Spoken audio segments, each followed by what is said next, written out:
Qaradağ'a gedirik. Qaradağda dərsim var.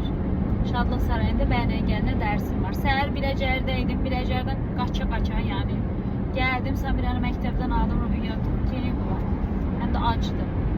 Oradan sonra nənəni 85 illik gübleyi Bakıda keçirildi. Çok güzel geçti. Çok sevindim. Bir de Talış Xalqları Mədəniyyəti də eyni gündə. Oradan indi qaça-qaça elə belə bəzəkli aldı çıxmışam. İndi Qaradağ'a gedirəm. Samirəyə də evə buraxa bilmədim. Gecikirəm deyə. Həm də acı uşaq, acıqır. Baxaq bir yerdə belə işləmək, çalışmaq şükür lazım. Evet. Şuraya bak.